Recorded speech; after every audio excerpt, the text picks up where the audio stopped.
Assalamualaikum dan salam sejahtera semua. Hari ini kita akan mempelajari tajuk baru yang ada di dalam bab 2 pengeluaran untuk semester 1.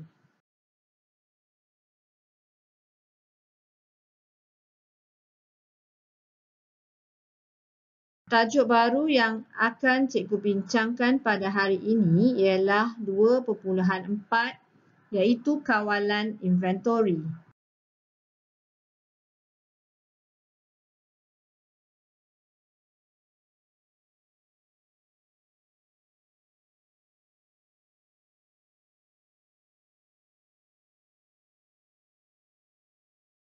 Perbincangan kita pada hari ini akan merangkumi jenis-jenis inventori dan alat ataupun kaedah kawalan inventori.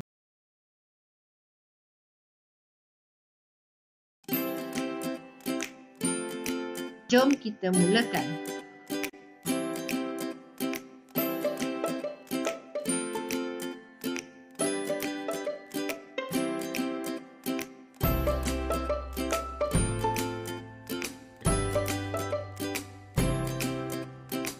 Maksud kawalan inventori ialah aktiviti atau langkah untuk memastikan segala inventori atau stok bahan mentah sentiasa dapat disediakan dan digunakan untuk memenuhi permintaan dan keperluan sepanjang suatu tempoh.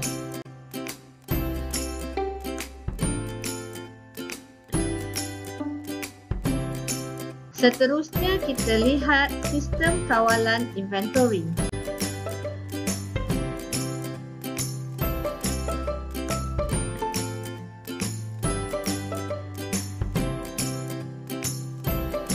Terdapat dua jenis sistem kawalan inventori iaitu sistem kawalan inventori selancar dan sistem kawalan inventori berkala.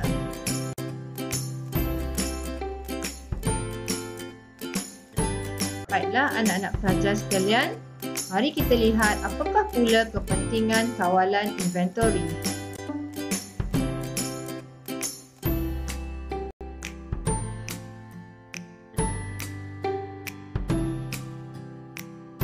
Kepentingan kawalan inventori adalah dapat memastikan inventori sentiasa berada pada tahap yang optimum. Selain daripada itu, ia juga dapat memastikan proses pengeluaran berjalan tanpa sebarang gangguan. Risiko kecurian dan kerosakan juga dapat dikurangkan dan ini dapat mengelakkan pembaziran sumber. Selain daripada itu, kawalan inventori juga dapat meminimumkan kos penyimpanan dan menstabilkan harga barang di pasaran.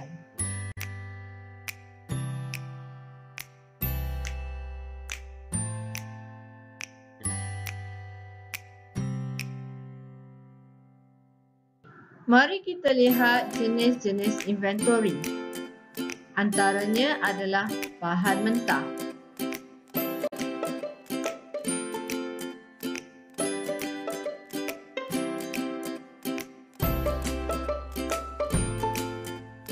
Kerja dalam proses,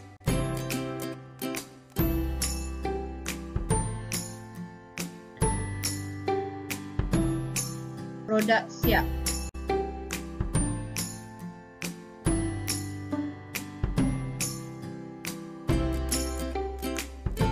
Apa agaknya alat atau kaedah kawalan inventori?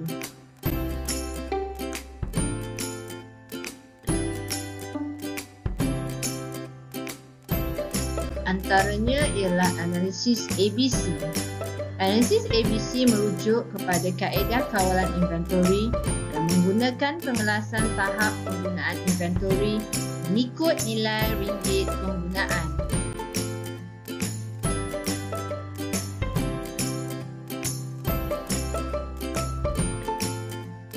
Kaedah yang kedua ialah model EOQ. Ia digunakan untuk menentukan kuantiti pesanan optimum bagi sesebuah organisasi dengan meminimumkan kos pegangan dan kos pesanan inventori.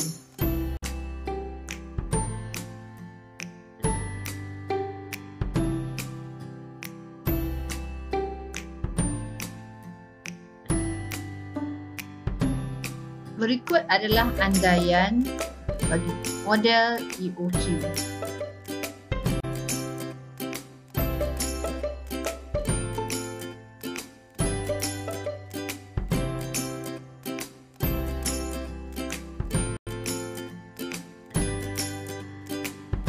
Di sini cikgu sertakan formula untuk pengiraan model EOQ ataupun kuantiti pesanan ekonomi, kos pegangan setahun, kos pesanan setahun dan jumlah kos inventory.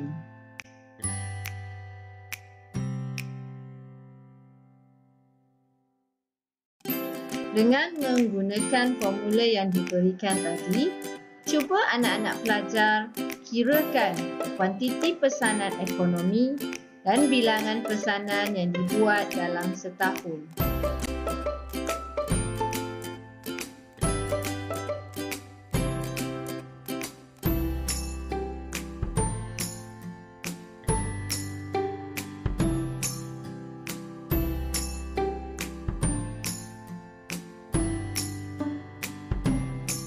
Betul tak jawapan anak-anak pelajar sekalian?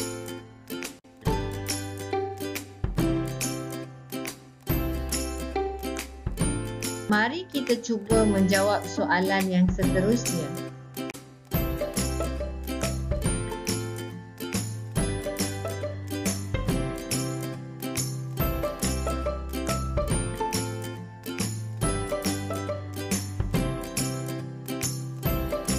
Adakah jawapan anak-anak pelajar sama seperti jawapan yang diberikan?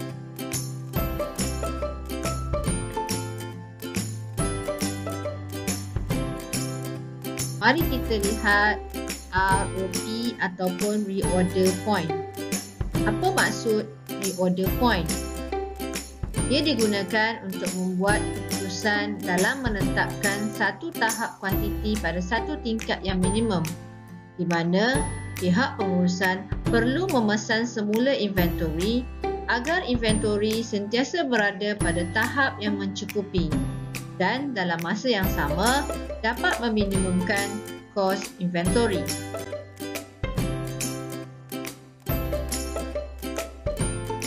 Cara pengiraan titik pesanan semula ataupun ROP ialah permintaan harian perlu didarabkan dengan lead time dalam hari.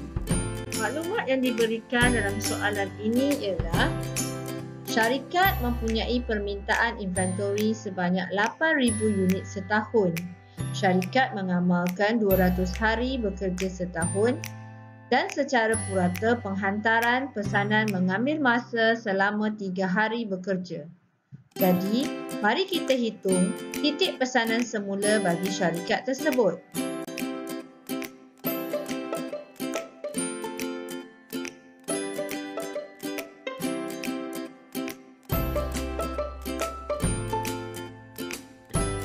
Bagi mengira permintaan harian atau T, kita perlu membahagikan permintaan setahun dengan jumlah hari bekerja setahun. 8,000 dibahagikan dengan 200, kita akan dapat 40 permintaan harian. Daripada soalan, kita dapati bahawa lead time adalah 3 hari. Maka ROP adalah 40 darab dengan 3 bersamaan dengan 120 unit. Ini menunjukkan bahawa apabila tingkat inventory jatuh ke paras 120 unit, maka pesanan baru perlulah dibuat. Pesanan akan sampai 3 hari kemudian sewaktu stok semakin habis.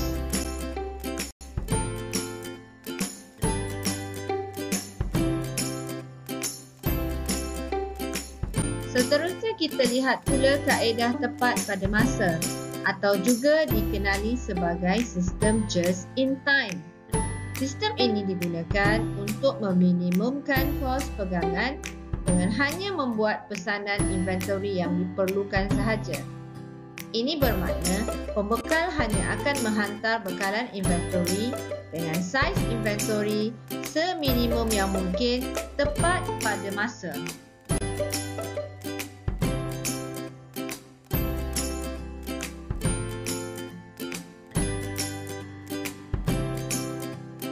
Apakah objektif pelaksanaan sistem just-in-time? Objektif pelaksanaan just-in-time adalah untuk mengurangkan kos simpanan, pegangan atau inventory. Ia juga untuk meminimumkan kos inventory agar dapat mengelakkan pembaziran. Selain daripada itu, ia juga dapat mengurangkan kekerapan penyediaan inventory dan ini dapat menjimatkan masa pengurusan inventory. Selain itu, sistem pengeluaran juga dapat dipastikan tidak akan tergendala.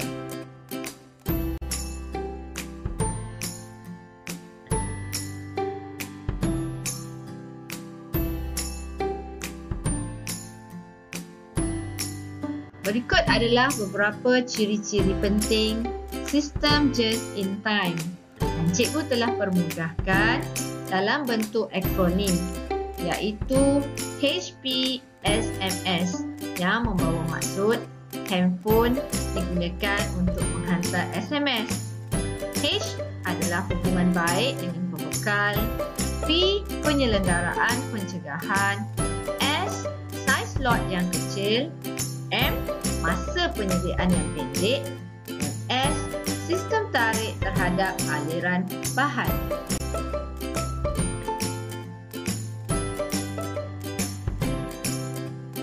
Baiklah anak-anak pelajar sekalian, sekian saja perbincangan kita pada hari ini. Sehingga berjumpa lagi, jangan lupa ya untuk like, share dan subscribe channel Cikgu Hidayah Yusof.